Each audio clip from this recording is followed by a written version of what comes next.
Boa tarde, nono ano, tudo bem?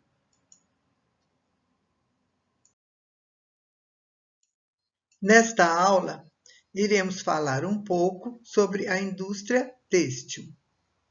A indústria têxtil tem como objetivo a transformações de fibras, de fios em tecidos, de tecidos em peças de vestuário, artigos têxteis para o lar, lógico, uso doméstico, e em artigos para aplicações técnicas. Essas indústrias têm seu processo produtivo muito diversificado, ou seja, podem possuir todas as etapas do processo têxtil, até chegar na roupa pronta. Outras só fazem tingimento, outras só preparam o fio para que depois outra faça o tecido. A indústria têxtil e o trabalho análogo à escravidão. As informações que estão colocadas, elas me foram fornecidas pelos alunos do 6º ano. Eles fizeram pesquisa sobre o trabalho escravo na indústria do algodão e eu usei das informações deles para fazer a nossa aula.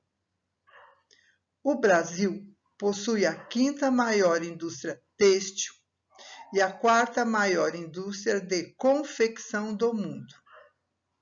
Contudo, devido à alta competitividade nesse setor e à busca incessante por lucro, a gente é capitalista, não é?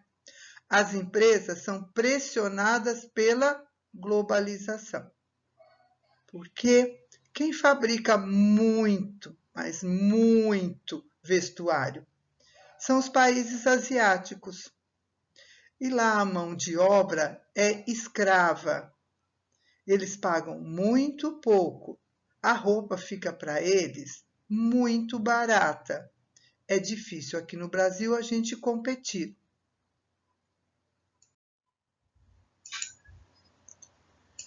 Indústria têxtil de confecção e o trabalho análogo à escravidão.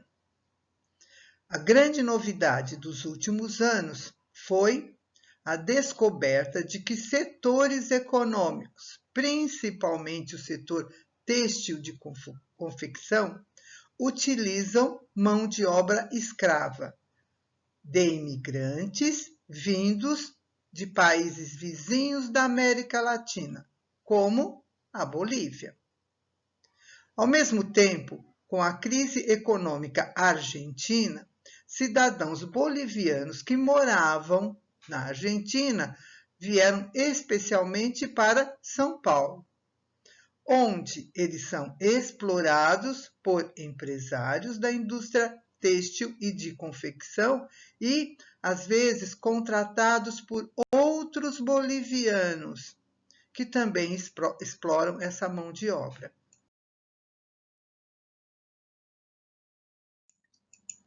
A exploração do trabalho escravo contemporâneo na indústria da moda.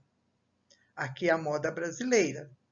O Brasil é o país da América Latina que tem os maiores índices de escravidão contemporânea.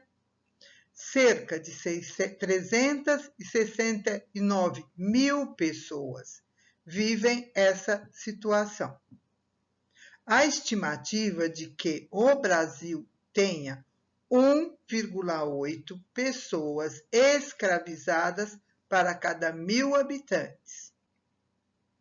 E existem aproximadamente 300 mil bolivianos, 70 mil paraguaios, 4 mil peruanos, vivendo só, não é no Brasil inteiro, na região metropolitana de São Paulo.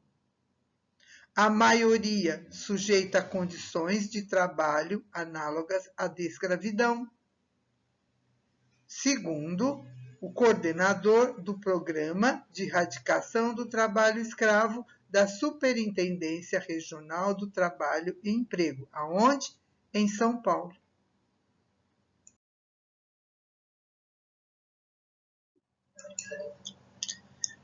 A exploração do trabalho escravo contemporâneo na indústria da moda.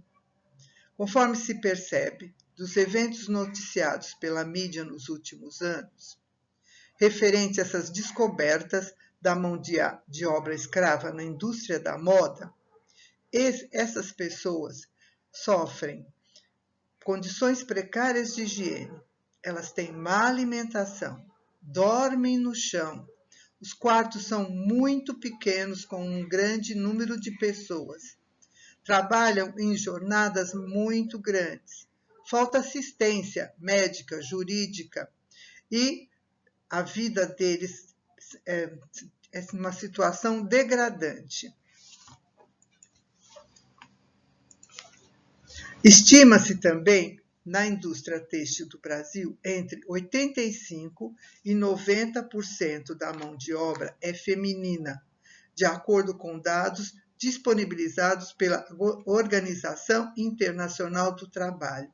Isso mostra que muitas mulheres, elas dão à luz aqui no Brasil para poder não ser deportadas depois, porque tem uma criança brasileira.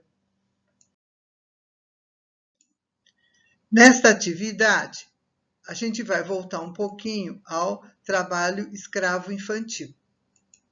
Na aula passada, eu forneci a vocês 5 vídeos e pedi para que você identificasse qual a situação de trabalho infantil análogo à escravidão em cada um.